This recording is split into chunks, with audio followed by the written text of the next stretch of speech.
Have you ever reached a goal you worked years for only to realize you don't even recognize the person in the mirror anymore? Is it really success if you had to leave your true self behind to get there? Hello, everyone. Welcome back to another episode of the Daily English Listening Podcast. I'm Michelle, and as always, I'm thrilled to be sharing this space with you. And I'm Chris. It's great to be here. Today we're talking about a tough but necessary topic.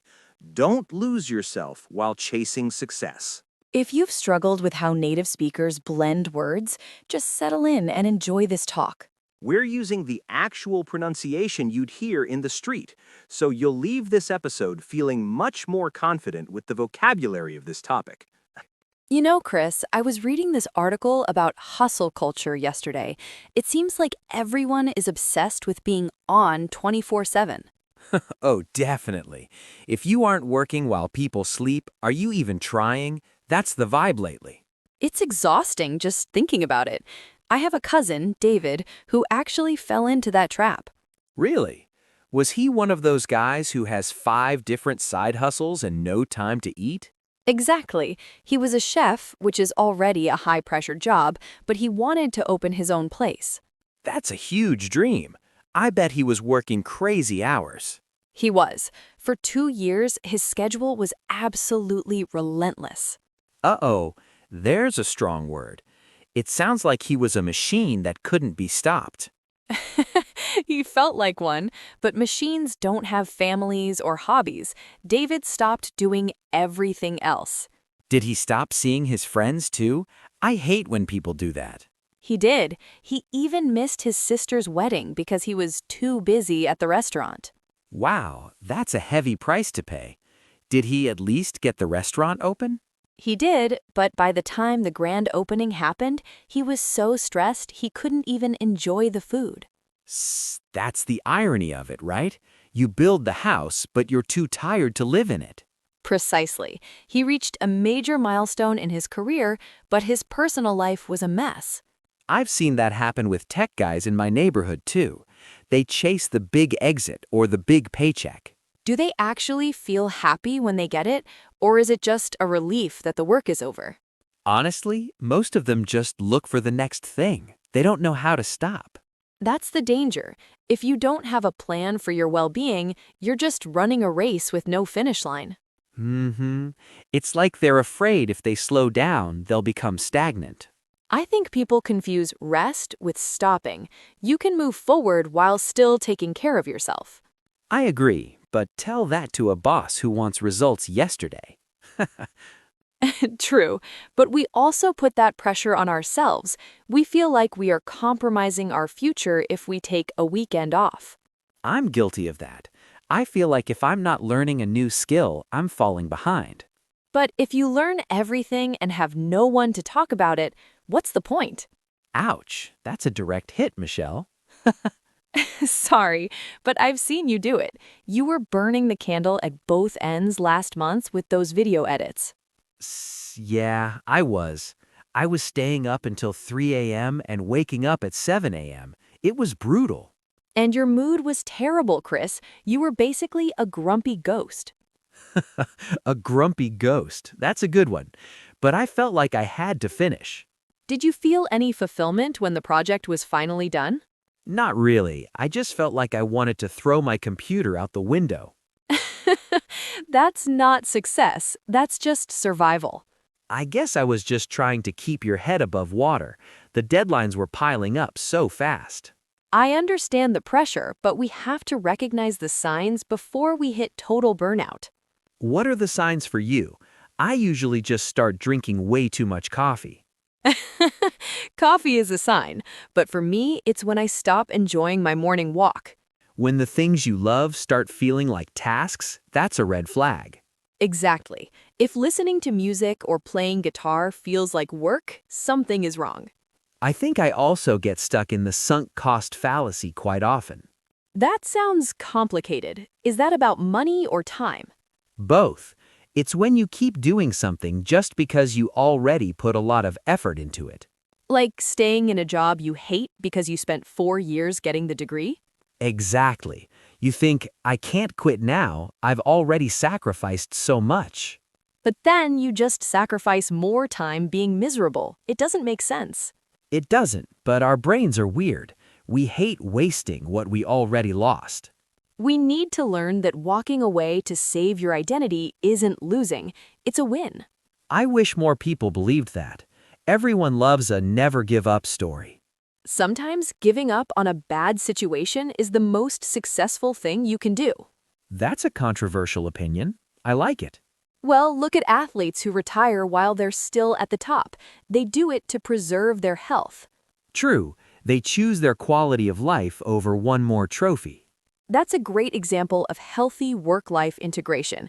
They know where the job ends and where they begin. I'm still trying to find that line. My job usually follows me into my dreams. Maybe you need to stop checking your phone right before bed. You sound like my mom, Michelle, but you're probably right. I'm just saying, if your success doesn't allow you to sleep, it's not working. What about the people who say, I'll sleep when I'm successful? They usually end up in the hospital before they get to the bank. That's dark, but probably very true in many cases. I've seen it. People lose their health chasing wealth and then spend all their wealth trying to get their health back. That's a vicious cycle. We should definitely avoid that. It starts with small boundaries, like choosing to have dinner with a friend instead of answering that one last email. But that email could be the big one, the one that changes everything. Is it ever the big one, Chris? Really? No, it's usually just a question about a font size or a meeting time. See, you're trading your happiness for font sizes. Okay, when you put it that way, I sound a bit ridiculous. We all do it. The key is to catch yourself before it becomes your whole life. I think I need a success coach that just tells me to go outside and touch some grass. I can do that for free. Go outside, Chris. Not yet. We have a podcast to finish. My relentless boss, you, won't let me leave. Hey, I'm a very kind boss. I'm giving you a platform to talk about your guitar. True. Speaking of which, I realized I haven't changed the strings on that thing in 6 months. Another sign of neglect.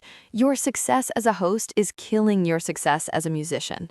It's a trade-off, but I want both. Is it possible to have both? I think so, but you have to be very intentional about it. You can't just hope it happens.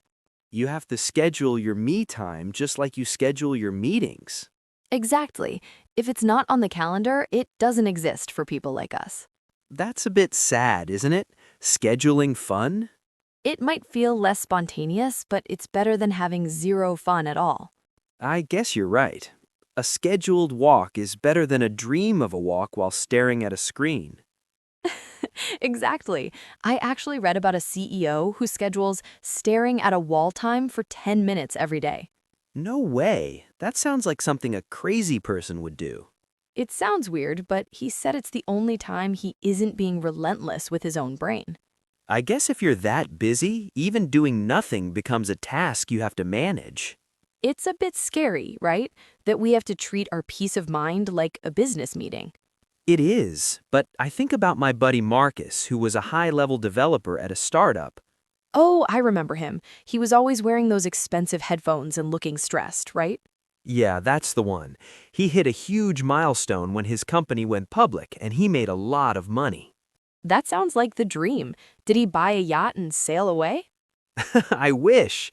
Instead, he just stayed in his office and worked even harder. Why? If you already won, why keep playing the game so aggressively? He told me he felt like he was compromising his reputation if he slowed down even a little bit. So the success became a cage? That sounds like a nightmare. It really was. He started feeling completely disconnected from his family, even though they lived in the same house. That's that invisible price we talked about. You have the money for a big house, but you aren't really home. Mm-hmm. He said he'd be at dinner with his kids, but he was just thinking about code and servers. That's so sad. His kids are growing up and he's just staring at a mental screen. Eventually, he hit a wall, a massive, painful burnout that lasted for months. Did he have to quit his job or did the company give him a break?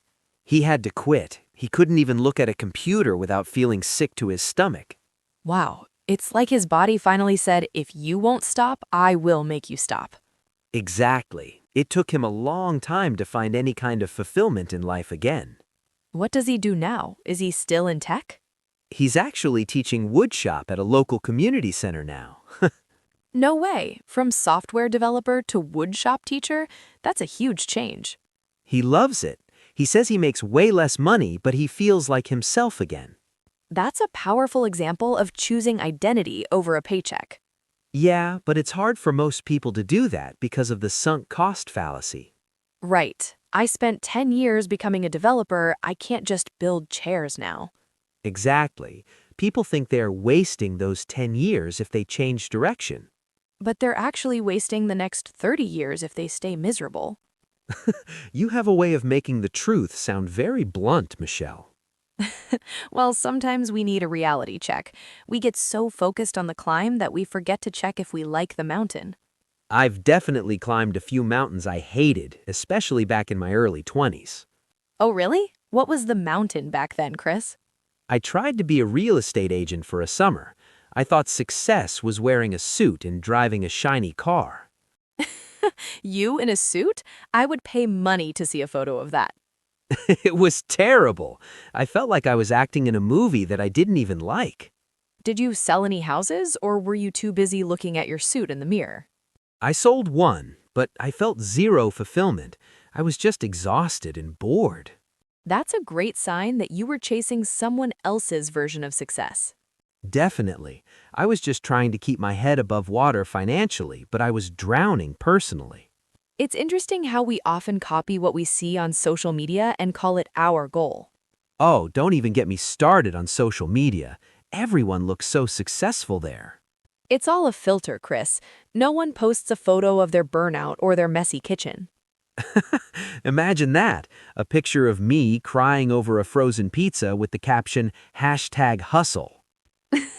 That would be the most honest post on the internet.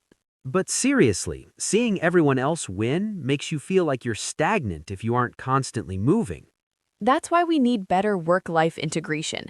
We need to define success by our own metrics. My metric is right now, did I have a good conversation and did I get to play my guitar? That sounds like a very healthy metric to me. It's a work in progress. I still feel that itch to check my notifications every 5 minutes. That itch is actually your brain being addicted to the stress. That sounds a bit scientific. Are you saying I'm a stress junkie? Maybe your brain gets used to the high-pressure environment and doesn't know how to relax. That's probably why doing nothing feels so uncomfortable at first. Exactly. It's like your brain is screaming, we should be doing something relentless right now. And you have to tell your brain to just sit down and be quiet for a minute. It takes practice. It's a skill, just like learning English or playing an instrument. I guess I never thought of relaxing as a skill. I thought it was just what happens when you stop. Not in 2026, Chris. In this world, you have to fight for your relaxation. A fight for relaxation. I like the irony in that. It's true, though. If you don't defend your time, someone else will steal it for their own success. Wow, that's a bit dark, but I can see it happening.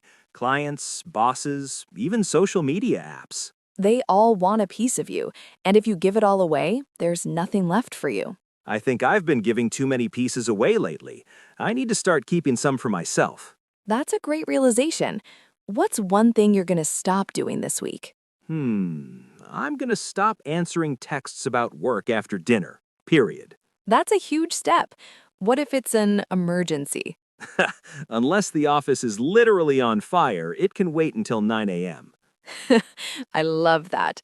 You're finally compromising the hustle for your sanity. Exactly. And I think I'll feel a lot more fulfillment in my mornings if I'm not waking up to stress. You'll probably sleep better too. No more grumpy ghost in the studio.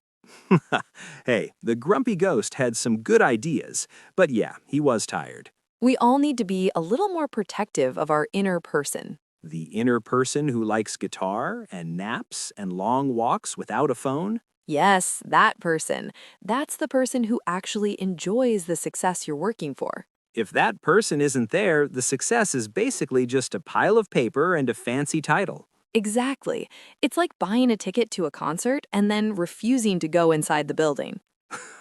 Man, we've used a lot of analogies today. My brain is starting to feel a bit full. Well, let's start wrapping this up before we hit our own limit. Full is right. But honestly, Michelle, it feels good to talk about this. I think we all feel that pressure to be extraordinary every single day. We do, but there is something quite extraordinary about just being happy and healthy, don't you think? For sure. It's funny how having a life has become the new luxury. It really has. But I hope our listeners realize that they have the power to define their own version of a win. Yeah, don't let a relentless boss or a social media feed tell you that you aren't doing enough. Precisely. If you are moving at a pace that allows you to breathe, you are already successful. I'm gonna go breathe right now. But first, we should probably chat a bit about some of those expressions we used. Good idea. We don't want to leave anyone hanging with those new terms. I noticed we kept using the word relentless. It's such a strong way to describe a schedule. It really is. It's like something that doesn't have any mercy. It just keeps coming and coming without a break. Right, it's not just busy, it's like a mountain of work that never gets smaller. Exactly. And when things get that intense, people often start burning the candle at both ends. I love that image. It's like trying to get double the light, but you realize the candle's going to be gone in half the time. It's a perfect way to describe working all day and all night. You get a lot done, but you can't sustain it. Which leads straight to burnout. That's a word I hear everywhere lately. It's more than just being tired, isn't it? It's that feeling where your battery is not just empty, but actually broken. Yeah, you can't just sleep it off. You feel disconnected from everything you used to enjoy. And in those moments, we're often just trying to keep your head above water. It's that feeling of barely surviving. You aren't swimming forward, you're just trying to not sink. We also talked about a milestone. I think that's an important one for students to know. Definitely. It's like a big marker on a road, a graduation, a promotion, or even just finishing a huge project. It's a point where you can stop and say, wow, I made it this far. But you shouldn't get stagnant after you reach it. You know, like water that doesn't move and starts to smell. You and your gross analogies, Chris. But you're right, it means you've stopped growing or moving. And we have to be careful about compromising our happiness just to reach those goals. Right. That's when you give up something valuable, like your time with family, to get something else, like money. It's usually a bad deal in the long run, especially if it takes away your fulfillment. That's such a beautiful word. It's that deep sense of satisfaction, like you're finally full of happiness. It's the opposite of that empty feeling we get when we chase things we don't actually care about. And we can't forget that tricky one you mentioned, the sunk cost fallacy. The brain trap. It's when you keep doing something that makes you miserable just because you already spent time or money on it. Like staying in a movie theater for a 2-hour film that you hate just because you bought the ticket. Exactly. We do that with careers and relationships way too often. Finally, we talked about work-life integration. I think this is a much better goal than just balance. Yeah, because balance sounds like a constant struggle to keep things equal. Integration is about making them work together as a team. Your work supports your life, and your life gives you energy for your work. I'm definitely going to work on that integration tonight with my guitar. I'm glad to hear it, Chris. And to everyone listening, remember that you are allowed to slow down. For sure. And if you're feeling a bit guilty about how you've handled things in the past, or maybe you're angry at yourself for losing your way, You should definitely listen to our previous episode, Why Forgiveness Changes You. it's a perfect follow-up to this talk. Learning to forgive yourself for your mistakes is a huge part of finding your balance again. It really is. It changes how you see your past and gives you permission to move forward. Well said. Thanks for sticking with us today, everyone. We hope you enjoyed the conversation. See you in the next episode. Bye. Goodbye.